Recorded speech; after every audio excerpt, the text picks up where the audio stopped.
것 같습니다. 벌써 2023년도 1월의 중반이 지나가고 있는데요. 23년도 한 해 잘 보내고 계신가요? 네, 매년 이렇게 12월 그리고 1월이 되는 겨울이 될 때쯤에는요, 제게 문득문득 떠오르는 한 사람이 있습니다. 누구일까요? 첫사랑입니다. 왜냐면 제가 이 첫사랑의 겨울에 고백했기 때문인데요. 네, 어린 시절이죠. 좋아하는 마음이 너무 커진 나머지 용기를 내서 고백을 했습니다. 이 첫사랑 이루어졌을까요?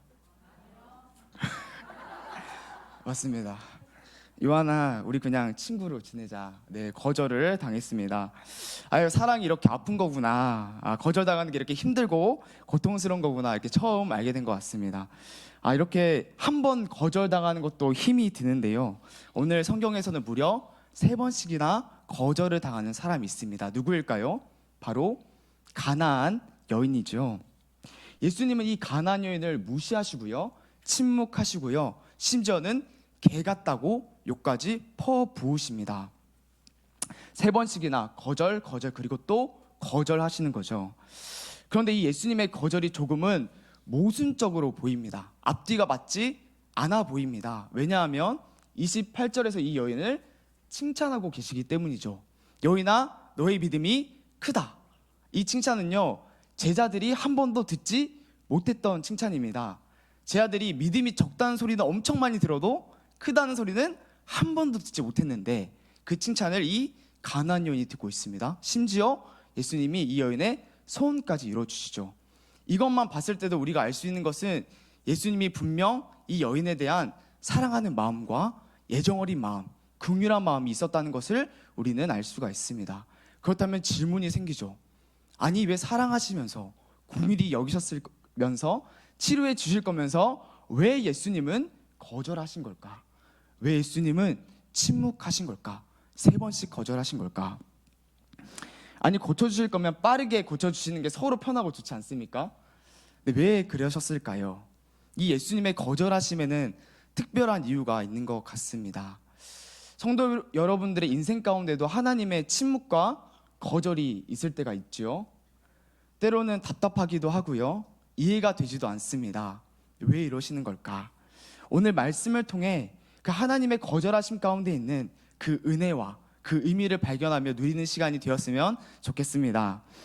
네, 오늘 예수님께서 두로와 시돈 지방으로 들어가셨습니다. 그리고 가나안 여인이 이 예수님께로 소리 지르며 나아가고 있습니다. 22절인데요. 주 다윗의 자손이여, 나를 불쌍히 여기소서. 내 딸이 흉악하게 귀신이 들렸나이다. 여인은 자신의 비참한 상황을 흉악하다는 말로 지금 강조하고 있죠. 이 흉악하다는 말은 헬라어로 카코스라는 단어인데요, 이 단어가 마태복음 17장에서 한 번 더 사용이 되고 있습니다. 그래서 이 17장을 보면 이 단어가 어떤 단어인지 우리가 알 수 있을 것 같습니다. 이 흉악한 모습이 어떤 모습인지. 제가 17장을 읽도록 하겠습니다. 15절 18절인데요 읽겠습니다. 주여, 내 아들을 불쌍히 여기소서. 그가 간질로 심히 흉악하게 카코스 고생하여 자주 불에도 넘어지며 물에도 넘어지는지라. 이 예수께서 꾸짖으시니 귀신이 나가고 아이가 그때부터 나으니라. 아멘. 한 아버지의 아들이 심히 귀신이 들렸습니다. 뜨거운 불 위로 넘어지고 깊은 물에도 들어갑니다.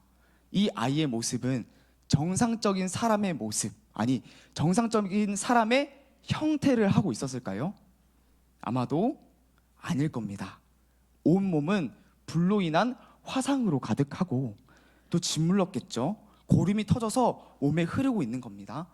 그리고 머리카락은 불에 타서 반쯤 없었을 수도 있습니다. 살아있는 사람보다는 반쯤 죽어버린 송장의 모습이 더 가깝겠지요. 그야말로 귀신으로 흉악해진 모습입니다. 아마 이 여인의 딸도 비슷했을 겁니다. 주여, 불쌍히 여기서 내 딸이 흉악하게 귀신이 들렸습니다. 그런데요, 예수님께서 어떻게 하십니까? 23절이죠. 한 말씀도 대답하지 아니하시니. 한 말씀도 대답하지 아니하십니다. 계속되는 절규에 계속해서 침묵하십니다. 이 절규와 침묵이 얼마나 오랫동안 지속이 됐는지요, 얼마나 오랫동안 이 절규와 침묵이 지속이 됐는지, 이에 질려버린 제자들이 예수님께 하소연을 하기 시작합니다. 우리 15장 23절을 우리 함께 읽도록 하겠습니다. 읽겠습니다. 시작.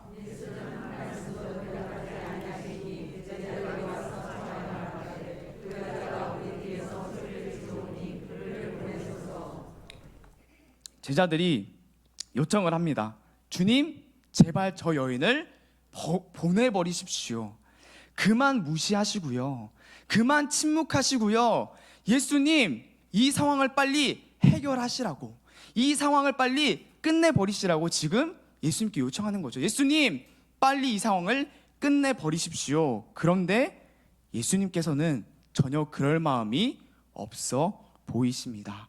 24절입니다. 나는 이스라엘의 집에 잃어버린 양 외에는 다른 데로 보내심을 받지 아니하였노라. 나는 저 여인과 상관이 없다. 난 저 여인을 위해서 오지 않았다. 단호히 거절하시죠. 절규와 침묵이 오가는 이 상황을 끝내지 않을 거라고 예수님이 말씀하시죠. 도대체 예수님 왜 이러시는 걸까요? 성도 여러분, 예수님 입장에서 한번 생각해 보시기 바랍니다. 이 시간, 여인이 소리를 지르는 이 시간, 예수님께 즐거운 시간이었을까요? 행복한 시간이었을까요? 아우 짜릿해 하셨을까요? 아니겠죠. 조금 쉴 수도 있고 눈을 붙일 수도 있는 시간인데, 이 여인 한 명 때문에 모든 게 다 방해받고 있습니다. 빨리 해결해 버리고 끝내는 것이 예수님께도 좋은 일이죠. 그런데 예수님이 이 상황을 끝내지 않을 거라고 친히 말씀하십니다. 침묵하고 거절하시면서 이 여자와 씨름하기로 작정하십니다. 이 여인을 붙들고 예수님이 서 계시는 거죠. 왜 예수님은 이 여인을 붙들고 계시는 걸까? 왜 예수님은 이 여인과 씨름하시는 걸까? 침묵하고 거절하시는 걸까? 그 목적이요, 25절에 나와 있습니다. 우리 함께 25절 읽도록 하겠습니다. 시작. 여자가 와서 예수께 절하며 이르되 주여 나를 도우소서. 예수님이 거절하시자 제자들 뒤에 있던 여인이 어디로 나아갑니까? 예수님 앞으로 나옵니다. 소리 지르던 여인이 예수님 앞에 자신의 몸을 낮추기 시작합니다. 예수님은 침묵하고 거절하셨습니다. 왜일까요? 바로 이 여인을 예수님 앞으로 인도하시려고, 그냥 제자들 뒤에서 서성이는 것이 아니라 예수님 앞까지 이 여인을 인도하시려고, 그리고 이 여인을 예수님 앞에서 낮추시려고, 예수님께서는 이 여인을 침묵과 거절을 통해서 이 여인의 인생을 만들어가고 계셨던 것입니다. 성도 여러분, 하나님께서도 우리의 인생을 만들어 가십니다. 그런데요, 사랑과 은혜로만 만들어 가시는 게 아니라 침묵과 거절로 우리의 인생을 만들어 가심을 기억하셔야만 합니다. 혹시 그 프로그램 중에서 금쪽 같은 내 새끼라는 프로그램 아십니까? 네, 아시죠? 그 박사님이 나오는데, 오은영 박사님이라는 유명한 박사님께서 육아를 어떻게 해야 되는지에 대해서 알려주는 프로그램입니다.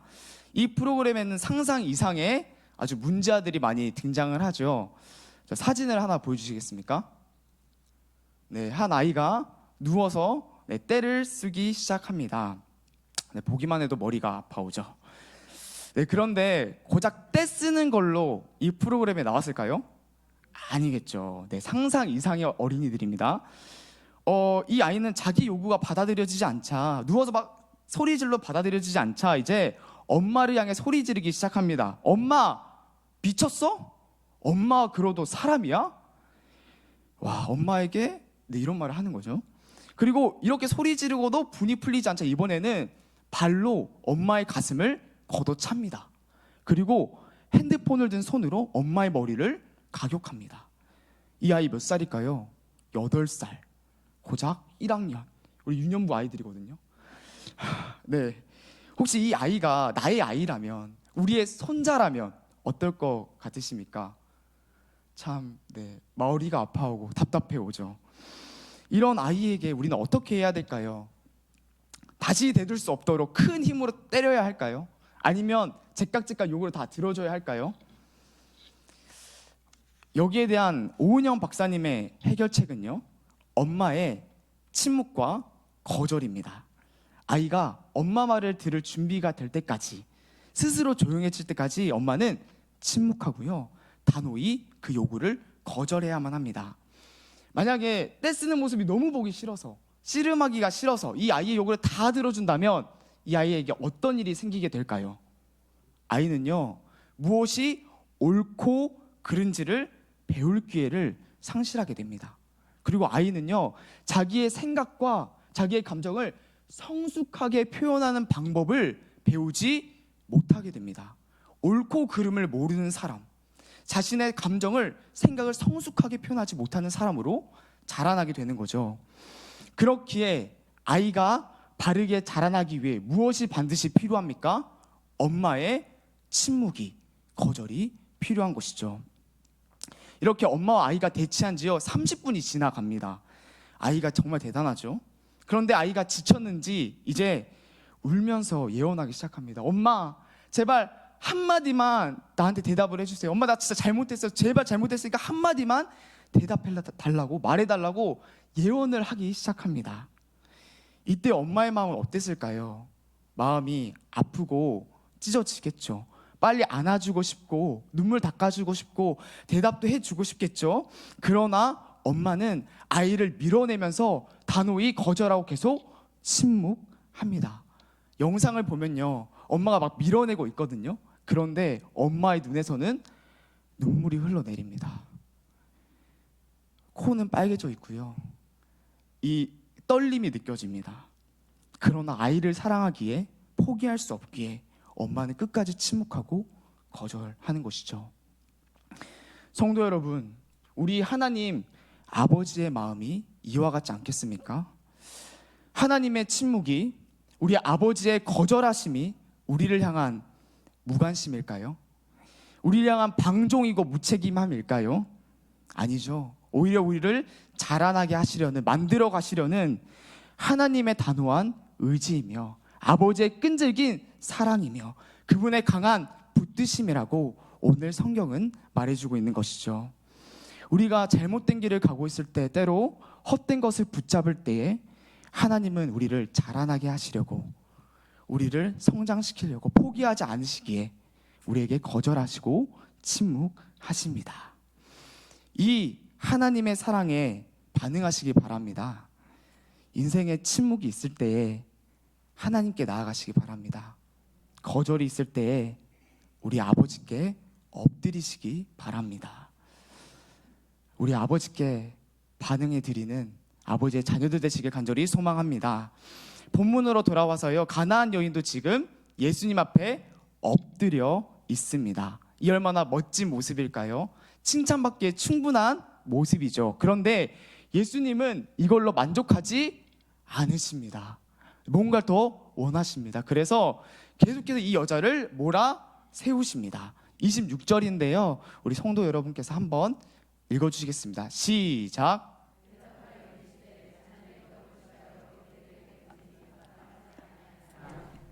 예수님은 여인에게 은혜를 베풀 수 없다고 말씀하시죠. 왜냐하면 이 여인이 개이기 때문입니다.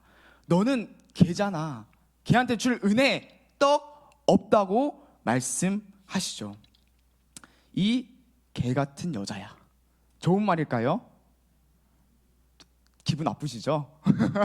우리가 들은 여기 아니지만 기분이 나쁩니다. 네. 한국에서도 사람에게 개라는 말이 쓰일 때는, 이 개 같은 사람만 쓰일 때는 칭찬이 아니라 항상 욕으로 사용이 되죠. 성경에서도 똑같습니다. 항상 이 개가 다른 사람을 가리키는 말로 사용될 때는 부정적인 말로 사용이 되는데요, 이 말이 얼마나 나쁜 말인지를 한번 성경을 통해 확인해 보려고 합니다. 신약에서 이렇게 5번 정도 사용되고 있는데, 먼저 이제 마태복음 7장 6절 말씀을 함께 읽겠습니다. 시작. 거룩한 것을 개에게 주지 말며 너의 진주를 돼지 앞에 던지지 말라. 그들이 그것으로 발로 밟고 돌이켜 너희를 찢어 상하게 할까 염려하라. 예수님은 거룩한 것을 누구에게 주지 말라고 말씀하십니까? 개에게 주지 말라고 합니다. 왜냐하면 개는 거룩한 것을 모르기 때문에, 관심이 없기 때문에, 그걸 상하게 하기 때문에 주지 말라고 합니다. 개는 거룩한 것에 관심 없는 자들, 모르는 자들이 바로 개입니다. 베드로서 2장 22절에도 나와 있는데요, 제가 읽겠습니다. 참된 속담에 이르기에 개가 그 토하였던 곳에 돌아가고 돼지가 씻다가 더러운 구덩이에 돌아 누웠다 하는 일을 그들에게 응하였도다. 이 말씀이 잠언 말씀을 인용한 말인데요, 제가 잠언 말씀을 읽도록 하겠습니다. 개가 그 토한 것을 도로 먹는 것 같이 미련한 자는 그 미련한 것을 거듭 행하느니라. 개가 토한 곳으로 다시 돌아가고 거기서 끝나는 게 아니라 토한 것을 다시 먹습니다.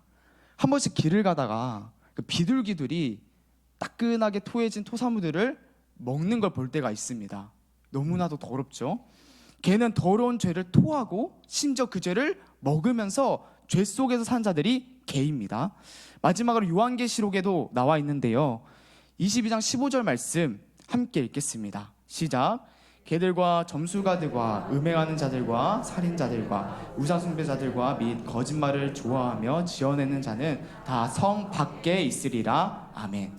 개들이 성 밖에 있습니다. 우상숭배, 거짓말하는 자들, 살인하며 음행하는 자들, 성 밖, 하나님 나라 밖, 진멸의 자녀들이 바로 이 개들이라고 말하고 있죠. 거룩함을 모르는 자들, 죄 속에서 뒹굴며 사는 자들, 그래서 결국 진멸하는 자들이 바로 개입니다. 그런데 예수님이 여인에게 개라고 말씀하시죠. 보통 욕이 아닙니다. 여인아, 너는 거룩한 거 모르잖아. 너 거룩한 거에 관심 없잖아. 너 일평생 죄 속에서 뒹굴며 살았잖아. 이런 너에게 은혜가 가당하다고 생각하니? 이런 너가 은혜를 받을 만하다고 생각하니? 너에게 은혜 줄 수 없다고 말씀하시죠.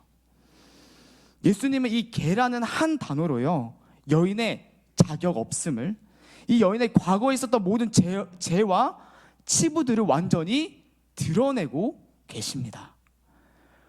성도들, 혹시 우물가의 여인 기억하십니까?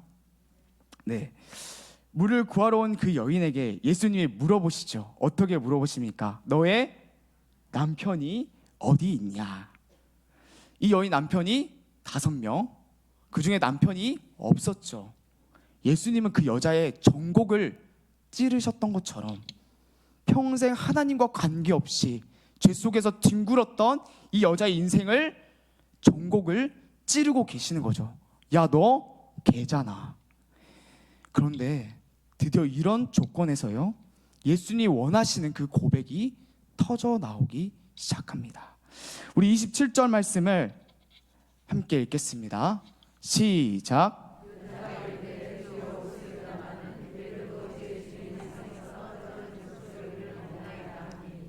여자가 뭐라고 말합니까? 주여, 옳소이다.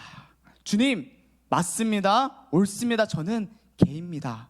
나의 자격이, 나의 조건, 내가 가진 어떤 그 무엇이 나를 살게 하지 않습니다. 그렇기에 주인의 상에서 떨어지는 그 부스러기, 주인이 허락하는 부스러기, 허락하는 은혜, 허락하는 그 생명만으로 내가 살 수 있습니다. 주님으로 살 수 있다고 여인이 고백하는 것이죠. 예수님은 끝까지 여인을 거절하십니다. 밀쳐내십니다. 왜일까요? 바로 예수님만이 나를 살게 합니다, 예수님만이 내 소망입니다라는 그 고백, 믿음의 고백을 가르치시기 위해, 알려주시기 위해, 그 믿음의 자리로 인도하시기 위해 끝까지 여인을 거절하셨습니다. 구약 성경에도 이 여인과 비슷한 인물이 있습니다. 누구일까요? 제가 그래서 힌트를 하나 준비했습니다. 네, 그림을 보여주시죠. 네, 아주 멋있는 몸을 가진 남자가 뭘 하고 있습니다. 구약에 이걸로 유명한 사람, 씨름으로 유명한 사람, 누가 있을까요? 야곱이 있습니다. 하나님과 야곱이 씨름을 하죠. 자, 그런데 이상한 게 있습니다. 왜냐하면 하나님이 결국 져주실 거면서 마치 이길 것처럼 야곱과 씨름한다는 사실입니다. 하나님이 야곱과 해가 뜰 때까지 씨름을 하시죠. 고작 한두 시간이 아닙니다. 그리고 야곱의 무엇을 치시죠? 환도뼈와 힘줄을 완전히 끊어버리십니다. 왜 이러시는 걸까? 이 환도뼈는 어떤 것입니까? 힘의 시작, 생명의 근원을 뜻하는 곳이죠. 그래서 옛날 구약 선조들이 환도뼈 아래에 손을 덮고 맹세를 했습니다. 내 자손의 자손까지 이 맹세를 꼭 지키겠습니다. 환도뼈는 생명의 시작입니다. 그리고 의학적으로 여기가 다치면 걸을 수도 없고 무거운 거를 들 수도 없습니다. 그런데 그 힘의 근원을 산산히 부수시고요, 하나님이 이 야곱을 계속해서 붙드십니다. 언제까지 야곱을 놓지 않으시는 걸까요? 바로 이 야곱의 고백이 흘러나올 때까지입니다. 우리 함께 말씀을 읽어보려고 하는데요, 창세기 32장 26절 말씀 우리 함께 읽도록 하겠습니다. 읽겠습니다. 시작. 당신이 내게 축복하지 아니하면 가게 하지 아니하겠나이다. 네, 제가 읽겠습니다. 네, 야곱이 이르되 당신이 내게 축복하지 아니하면 가게 하지 아니하겠나이다. 야곱이 말합니다. 하나님 갈 수 없습니다. 하나님을 두 손으로 막고요, 이제 그 두 손으로 하나님을 붙잡기 시작하는 것이죠. 성도 여러분, 야곱의 이름이 뜻이 무엇입니까?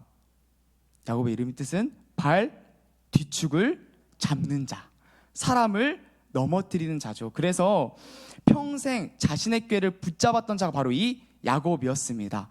형도 속이고요, 아버지까지 속이고요, 심지어는 씨름하기 직전까지도 자신의 꾀를 붙잡고 있었습니다. 형이 나를 죽이려 하니까 내 재산을 둘로 나눠서 하나를 치면 하나를 가지고 도망가야겠어, 이렇게 자신의 꾀를 마지막까지 붙들었던 자가 야곱이죠. 그런데 이 야곱이 고백을 하는 거죠. 26절에서 나왔던 것처럼 주님을 가게 하지 아니하겠습니다. 하나님 갈 수 없습니다. 하나님 나와 함께 하셔야만 합니다. 당신이 나를 살게 하기 때문입니다. 하나님이 야곱과 씨름을 하십니다. 환도뼈를 꺾으십니다. 이 야곱이 하나님만 붙드는 그 믿음의 자리까지 나아가게 하시려고 하나님은 그와 씨름하십니다. 결국 야곱은 축복을 받게 됩니다. 그런데요, 이 축복받은 야곱의 모습을 저희가 함께 살펴보려고 하는데요, 우리 함께 31절 말씀을 읽겠습니다. 시작. 그가 분야를 지날 때 해가 돋았고 그의 허벅다리로 말미암아 절었더라.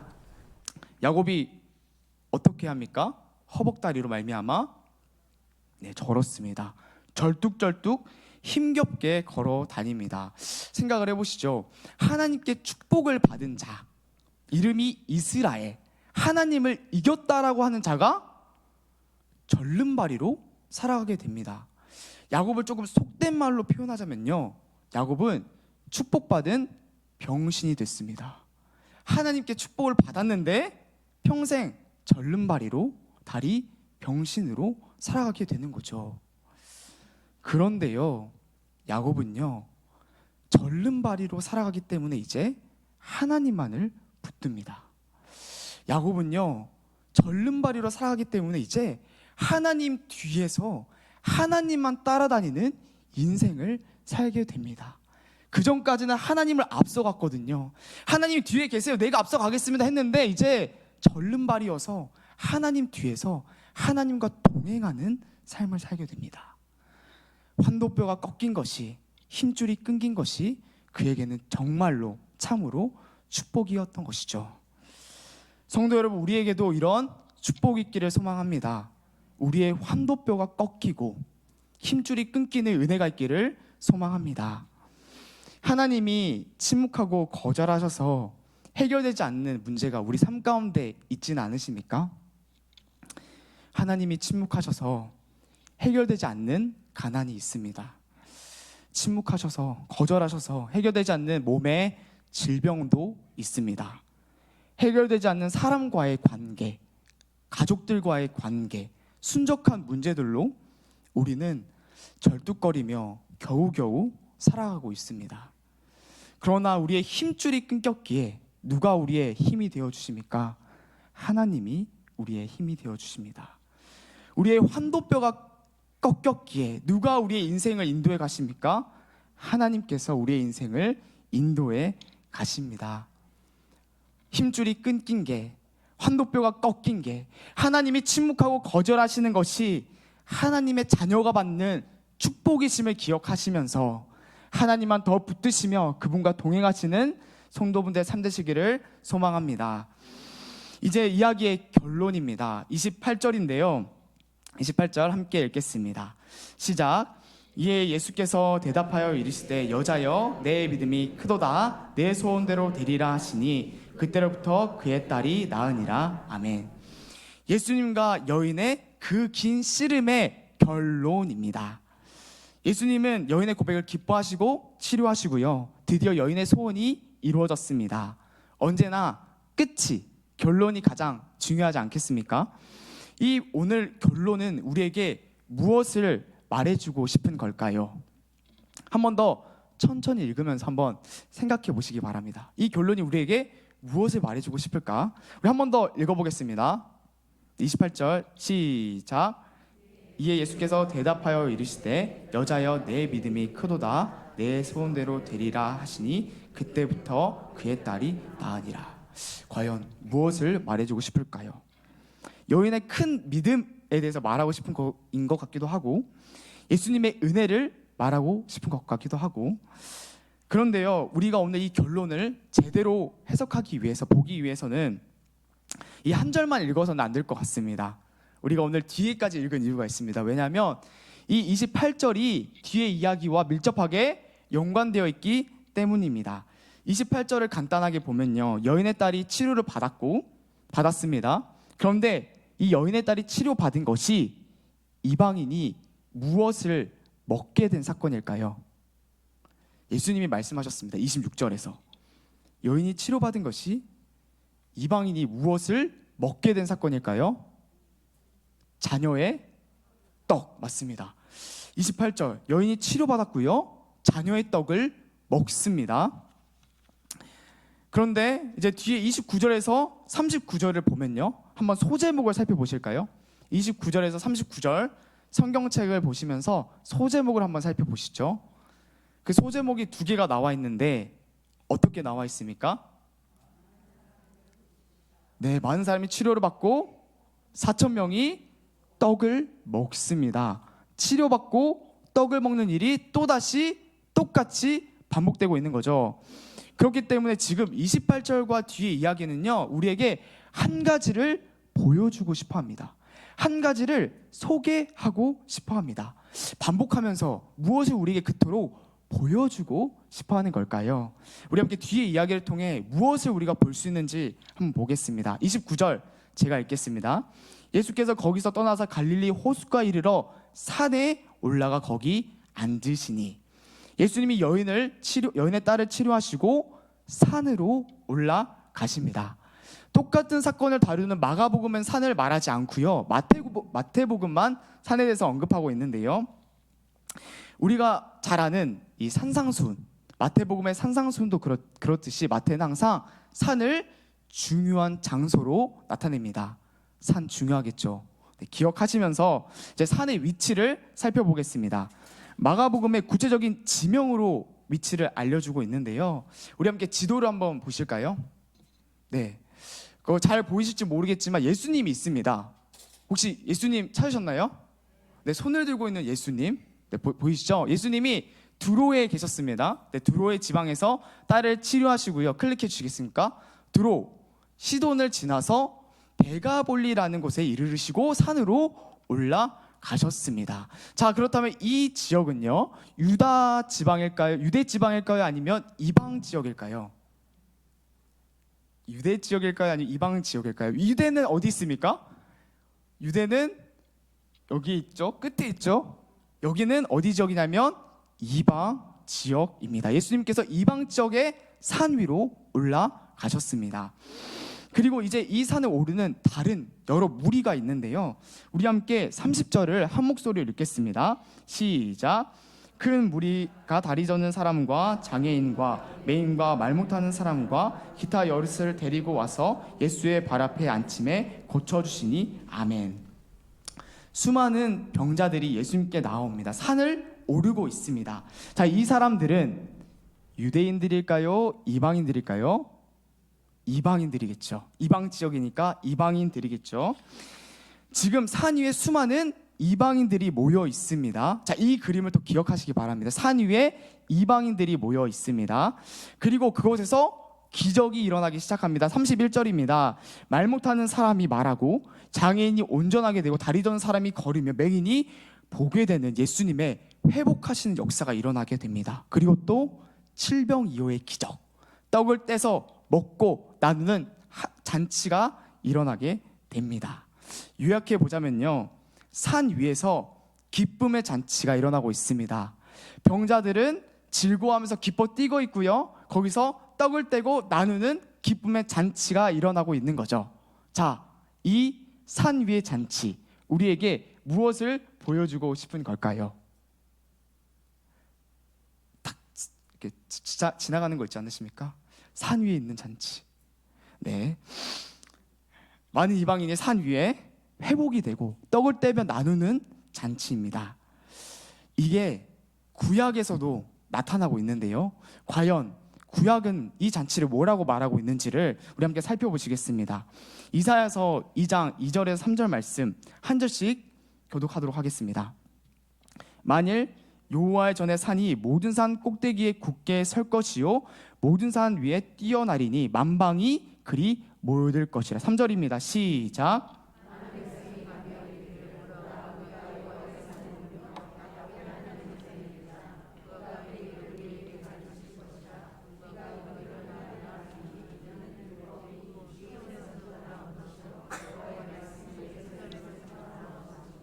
아멘.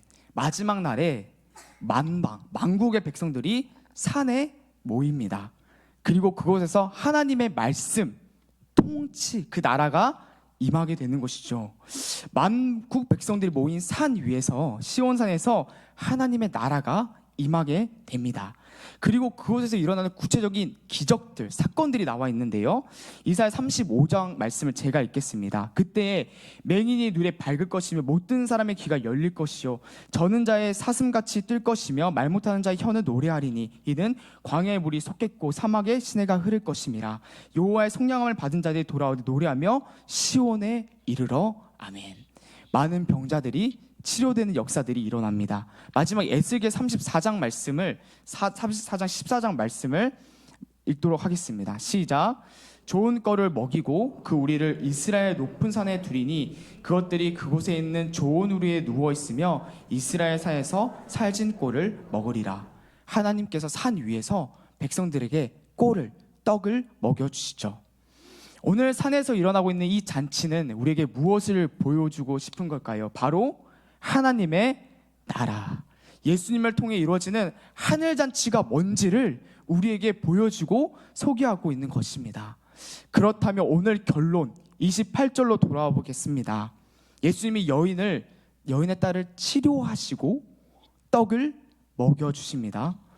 이 여인을 어디로 지금 초대하시는 겁니까? 하나님 나라로 초대하시고 그 나라를 누리도록 허락하시는 거죠. 개와 같은 이 여인을 하늘나라까지 초대하십니다.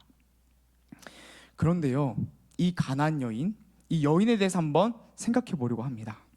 이 여인은 단지 자신의 딸이 치료되기만을 바라면서 나와왔습니다. 하나님 나라에 대해서 관심이 있었을까요? 나는 하나님 나라에 들어가고 싶어, 이런 마음이 있었을까요? 아니요. 이 여인은 하나님 나라가 뭔지도 몰랐고요, 예수께 이사야 말씀 뭔지도 모르고 관심도 없었습니다. 그저 자신의 딸이 낳고 싶다는 그 이기적인 욕심만으로 예수님께 나아갔습니다. 그런데 예수님이 그 여인을 붙드시는 거죠. 이 이기적인 여인을 예수님 앞으로 나오게 하시고 믿음의 고백을 가르치시고 하나님 나라까지 그 여인에게 허락하시는 겁니다. 성도 여러분, 그런데 이 이야기가 단지 가나안 여인과 예수님만의 이야기일까요? 아니죠. 이거는 우리의 이야기입니다. 우리의 모습들이 이 안에서 발견할 수 있기 때문이죠. 우리의 모습 어떻습니까? 처음부터 하나님 나라에 관심이 있었나요? 아닙니다. 저만 해도 하나도 관심이 없었습니다. 못된 신앙이지만 네, 어릴 때 잘 배워왔지만 하나님의 그 나라에 대해서 관심을 가지기 시작한 거는 그 은혜인 것 같습니다. 관심이 없었습니다. 이기적인 욕심과 소원으로 하나님께 자꾸만 나아갑니다. 하나님 앞에서 얼마나 완악한 모습입니까? 그런데 이런 우리를 하나님이 붙드시고 자리로 나오게 하시고 믿음을 가르치시고 그 나라를 허락하시는 거지요. 하나님께서 오늘 이 자리 가운데에 그 은혜와 생명을 누리는 이 자리 가운데 우리를 초대하심을 믿습니다. 저 또한 이 은혜를 누린 자인데요. 저는 성도 여러분들이 아시다시피 2022년도 한 해 동안 신학대학원 1학년을 이제 마쳤습니다. 1년을 지내면서 느낀 것은요, 신학이 참 어렵구나. 살기 정말 힘들구나. 왜 박지훈 선생님이 귀가 안 들리고 왜 아픈지 알겠다. 너무 뼈저리게 정말로 느꼈습니다. 이 신학 내용이 참 어렵거든요. 그래서 이 한 장 한 장, 아니 한 글자 한 글자 꼼꼼히 읽어 내려가야 되는데, 근데 기본 책이 700페이지에서 1000페이지가 넘어갑니다. 이 책들이 한 권도 아니고 뭐 10권 이렇게 읽으면서 과제를 하니 참 버겁고 힘들었습니다. 물론 그렇다고 신학 공부하는 게 싫거나 사역을 그만하고 싶다는 게 아닙니다. 즐겁습니다. 네. 그런데 최선을 다해도 좀 잠을 줄여가면서 좋아하는 운동도 안 해가면서 공부를 하고 좀 사역을 좀 매진해봐도 항상 부족하게 해내는 저의 부족한 모습을 볼 때면 많이 답답하고요, 좌절하기도 하고 마음이 많이 무너져 내렸던 것 같습니다. 하나님, 정말 이렇게 하는 게 맞습니까? 사역도 이 신학 공부도 빵꾸가 나는 이 모습 맞습니까? 하면서 정말로 하나님 앞에 많이 투정하고 불평하고 원망했던 2022년도를 보냈던 것 같습니다. 그런데요, 이렇게 불평을 해도 상황은 변함이 없죠. 학업과 사역은 계속해야 합니다. 어느 순간 저의 마음은 너무너무 지쳐서 하나님을 향한 감사와 은혜가 메마른 상태가 되었습니다. 그런데요, 그때쯤 저의 불평과 원망이 절정에 달았을 때쯤에 유년부 친구 초청주일이 돌아오는 주간이었습니다. 친구 초청주일, 새로운 친구들을 전도를 해서요, 그 아이들 앞에서 하나님의 사랑과 예수님의 은혜를 선포해야 되는 날인데 전도사 마음에 뭐가 없습니까? 은혜와 사랑이 없습니다. 큰일이 난 거죠. 안 맡기고 싶겠죠? 네. 그런데 어떻게 하겠습니까? 저는 설교를 해야 합니다. 그렇기 때문에 열심히 설교를 썼습니다. 또 설교를 이제 연습을 하려고 하는데, 근데 이 설교가 도저히 제 입 밖으로 나가지 않는 겁니다. 제가 들어도 너무 공허한 소리, 메마른 소리, 사랑과 은혜가 하나도 없는, 영양가 없는 이야기들만 하고 있는 거죠. 얼마나 마음이 아프고 답답했는지 모릅니다. 그래서 하나님께 기도했습니다. 하나님, 저에게 은혜 좀 주세요. 설교할 수 있도록 은혜 좀 주세요. 아니, 우리 유년부 친구들을 생각하셔서라도요, 우리 새로 올 친구들을 그 아이들이 불쌍하지도 않으십니까? 하나님, 은혜 좀 달라고, 설교할 수 있도록. 이렇게 기도를 했습니다. 이 기도 어때 보이십니까? 이기적이죠. 네. 어제까지만 해도 하나님께 불평하고 원망했거든요. 그런데 염치도 없이 하나님께 은혜 달라고 하고 있습니다. 하나님, 설교할 수 있게 은혜 달라고. 유년부 아이들을, 우리 새로운 친구들 인질 삼아가지고, 하나님 저 말씀 선포 이상하게 할 겁니다, 인질 삼으면서 이런 황당한 기도를 하고 있는 거죠. 하나님 참 어이없고 황당하셨을 것 같습니다. 자, 그런데 하나님 이 기도를 어떻게 하셨을까요? 하나님은 이 기도를 들어주셨습니다. 친구 초청주일 복음을 선포하는 날입니다. 그래서 복음에 대한 설교를 제가 준비를 하고 또 영상을 하나 준비를 했습니다. 아마 성도님들도 다 아시는 영상일 겁니다. 노래일 겁니다. 아마 이게 그 제목이 세상에서 가장 귀한 이야기. 혹시 이 노래 아시나요? 세상에서 가장 귀한 이야기 들어주겠니, 믿어주겠니. 옛날 어느 나라에 함께 살던 왕자와 왕의 이야기. 네, 이 영상이 생각이 났고 제가 이 영상을 이제 준비했습니다. 근데 아이들에게 보여주기 전에 제가 먼저 봐야겠죠. 그래서 영상을 미리 쭉 한번 딱 보고 있는데 제 눈에서 눈물이 흐르기 시작하는 겁니다. 아니, 어린이 영상을 보는데 그 예수님의 사랑이, 하나님이 나를 향하신 그 사랑이 얼마나 큰지가 정말 물밀듯이 다시 들어오는 겁니다. 정말 거짓말 안 하고 3번을 돌려보면서 눈물 콧물 쏟으면서 하나님 앞에서 오열을 했던 것 같습니다. 하나님께서 주신 이 은혜로 설교를 다시 썼고요. 그리고 그 전체 출석 주일날 그 은혜와 사랑을 풍성히 부족함 없이 기쁘게 누리는 그 주일을 보낼 수 있었습니다. 저희 유년부에 안예인이라는 어린이가 있는데요, 우리 안경희 목사님의 2번째 딸이죠. 정말 사랑스럽고 귀엽습니다. 날로 이뻐집니다. 정말입니다. 자, 그런데 이 전체 출석 주일 이후에 이 예인이가 엄마 아빠에게 했던 말을 이제 사모님을 통해서 듣게 되었는데, 그 카톡 내용이 있어서 제가 허락을 받고 함께 공유를 하려고 합니다. 카톡 내용 한번 보여주시죠. 제가 읽어드리겠습니다. 선생님, 예인이가 어제 유년부에서 본 영상이 너무 마음에 와닿았나 봐요. 감동적이라며 어젯밤에도 계속 보고 자고 오늘도 일어나자마자 또 들었어요. 이번 영상을 통해 하나님이 예인이를 얼마나 사랑하신지 본인이 많이 느낀 것 같아요. 아침부터 남편과 저는 흐뭇함으로 무장했답니다. 이 카톡을 받았는데 정말 얼마나 감사하던지요. 선생님과 저희들이 너무 감사하다고 서로 이야기했던 것 같습니다. 성도 여러분, 저는요, 이기적인 기도로 하나님께 나아갔습니다. 설교 좀 쓸 수 있게 은혜 좀 주세요. 얼마나 이기적이고 완악한 모습입니까? 그런데 하나님께서는 이기적인 저를요, 우리들을 붙드십니다. 은혜를 가르치십니다. 하나님 나라를, 그 생명을, 사랑을 누리고 충분히 맛보도록 허락하십니다. 오늘 가나안 여인에게 그 나라를 허락하시고 우리에게 허락하시고 그 은혜와 사랑을 우리의 입술로 찬양하고 고백할 수 있도록 하십니다. 그 하나님께 함께 영광 돌리는 우리 성도 여러분 되시길 소망합니다. 마지막으로 딱 한 가지만 살펴보려고 하는데요, 그렇다면 우리는 어떻게 하나님을 찬양해야 할까요? 어떤 고백으로 하나님께 올려드려야 할까요? 오늘 본문에서도요, 하나님을 향한 찬양들이 흘러나오고 있습니다. 31절 말씀인데요, 함께 읽겠습니다. 시작.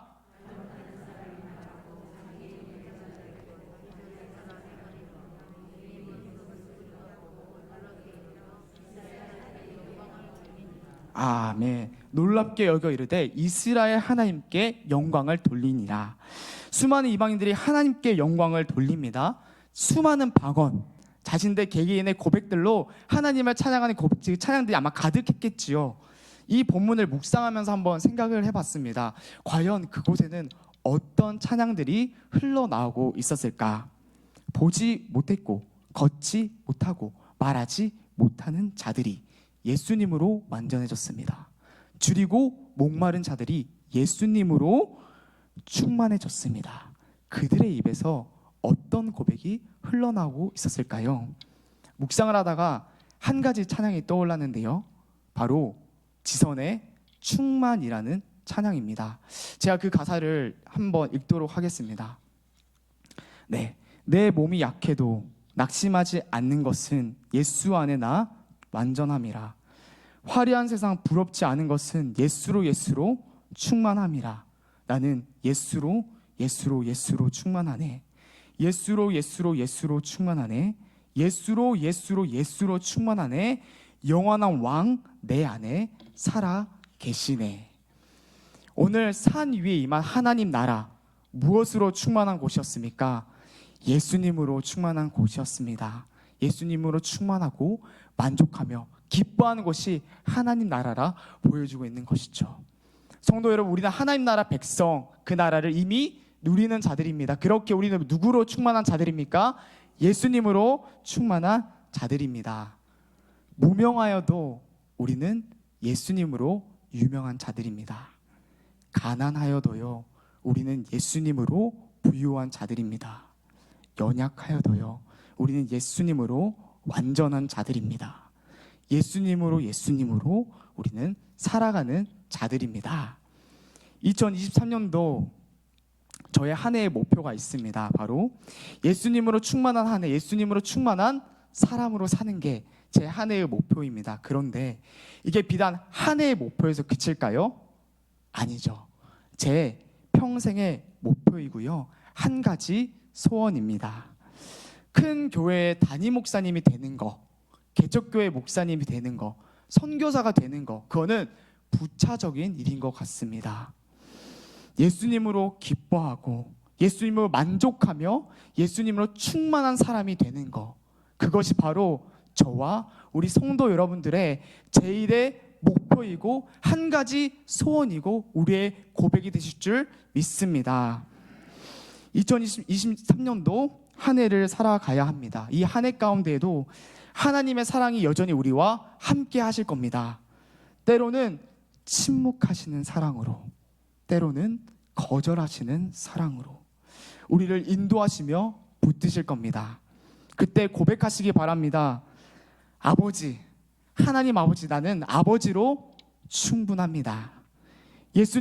예수님으로 만족합니다. 이 고백이 우리의 입술을 통해 또 우리의 삶을 보는 이웃의 입술을 통해서도 흘러나오고 고백되어지는 성도님들 삶 되시기를 간절히 소망합니다. 함께 기도하시겠습니다. 감사합니다, 주님. 개와 같은 가나안 여인에게 우리의 삶에 하나님의 사랑과 그 나라를 누리게 하심에 감사합니다. 또 하나님, 우리가 오늘 깨닫습니다. 우리를 향한 침묵과 거절하심이 우리에 대한 무관심이 아니라 우리를 포기하지 못하시는, 자라나게 하시려는 하나님의 의지이고 사랑임을 깨닫습니다. 그래서 언제나 어느 상황 속에서도 그 아버지의 사랑을 발견하며 찬양하는 삶이 될 수 있도록 우리의 입술을 붙들어 주시옵소서. 또한 주님, 우리가 하나님으로만 충만한 자들 되길 소망합니다. 모든 것들이 넘쳐나는 시대에서 우리가 다른 것으로 만족하며 기뻐하려고 할 때가 참 많이 있습니다. 우리를 붙들어 주시옵소서. 오로지 하나님만으로 만족한다는, 예수님으로 충분하다는 그 고백이 우리의 전 인생의 고백이 되고 하나님께 나아가는 그 마지막 순간의 고백이 될 수 있도록 우리의 삶을 붙들며 만들어 주시옵소서. 주님만으로 충만하길 간절히 소망합니다. 예수님의 이름으로 기도드렸습니다. 아멘.